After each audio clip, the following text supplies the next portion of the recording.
Halo sahabat LSI, jumpa lagi dengan saya Desmond di LSI Stories episode 4. Kali ini saya membahas mengenai topik yang penting sekali, yaitu unable to resolve conflict.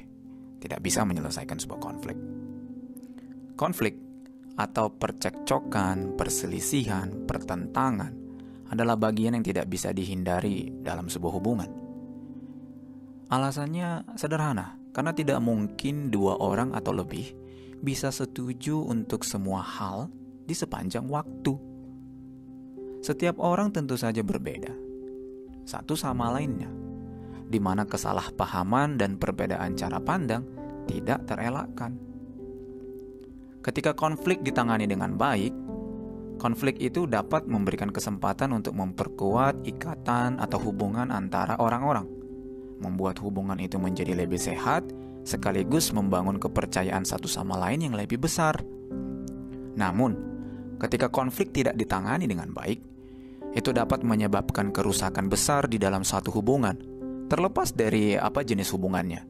Bisa itu hubungan keluarga, pertemanan, rekan kerja, atasan bawahan, dan lain-lain. Jika seseorang tidak memiliki kemampuan untuk menyelesaikan sebuah konflik, maka hidupnya akan menemui kesulitan besar. Bentuk-bentuk perilakunya seperti apa? Kita bahas satu persatu ya. Yang pertama, melihat konflik sebagai sesuatu yang traumatis. Jika seseorang memiliki banyak kenangan menyakitkan sejak anak-anak atau kenangan buruk dari hubungan tidak sehat sebelumnya, orang tersebut akan berpikir bahwa semua konflik atau perselisihan hanya akan berakhir dengan konflik yang lebih besar. Tidak bisa melihat kemungkinan lain bahwa sebetulnya konflik bisa saja berakhir dengan sebuah kebaikan. Dia juga akan cenderung melihat konflik sebagai hal yang menakutkan, memalukan, menguras energi, dan membangkitkan trauma masa lalu, sehingga konflik itu lebih baik dihindari atau didiamkan saja. Tapi menghindari konflik dan mendiamkan konflik tidak akan pernah menyelesaikan konflik itu. Ujung-ujungnya, orang seperti ini ya hanya iya-iya doang, selalu setuju dengan apapun yang dikatakan orang lain, walaupun bertentangan dengan kemauannya. Bayangkan nih, ketika harus berdiskusi dengan banyak orang di sebuah rapat, di mana setiap orang harus menyuarakan pendapatnya. Orang ini tidak akan berani mengeluarkan pendapat berbeda dengan orang lain. Akan setuju-setuju saja dengan pendapat orang lain, karena takut pendapatnya bisa memicu konflik. Terus, untuk apa ikut diskusi kalau hanya setuju dengan pendapat orang lain? Lanjut nomor 2. Tidak mampu atau tidak mau berkompromi dan melihat dari sudut pandang orang lain.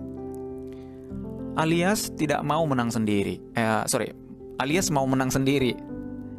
Kalau udah ngotot seperti ini, konfliknya akan membesar dan meluas, bukannya mengecil dan selesai. Tidak ada titik temu dari perdebatan yang terjadi, dan pertarungan ego satu sama lain hanya memperburuk keadaan.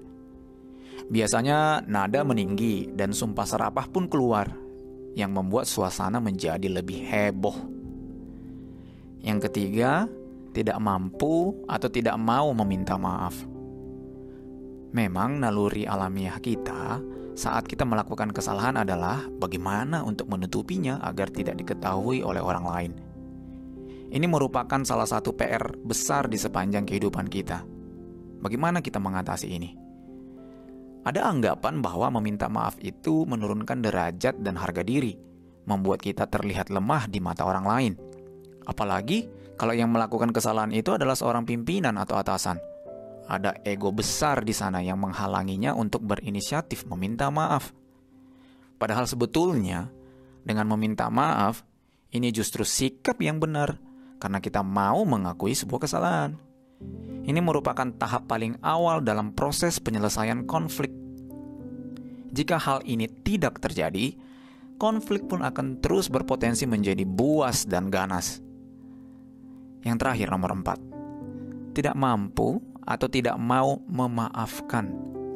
Orangnya pendendam dan kebencian menguasai hati dan pikirannya sehingga tidak lagi bisa berpikir logis. Konflik hanya akan berakhir jika orang mau memaafkan satu sama lain.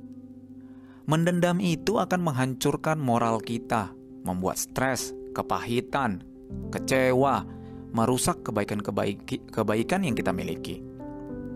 Sebaliknya, memaafkan itu akan memulihkan luka maupun trauma kita, cepat atau lambat. Lagian hidup ini singkat kok. Gak ada gunanya memiliki prestasi untuk membenci dan menendam siapapun. Kalau seseorang merasa dia yang paling benar dan orang lain salah, ya siap-siap konflik akan segera datang dan bisa mengambil alih kehidupan kita. So, untuk menutup episode kali ini, saya mau sampaikan salah satu pelajaran terbesar di hidup saya, yaitu ampunilah orang lain sebagaimana dirimu telah diampuni oleh orang lain. Terima kasih sahabat LSI sudah mendengarkan. Semoga kalian sehat selalu. Kita akan jumpa di episode berikutnya.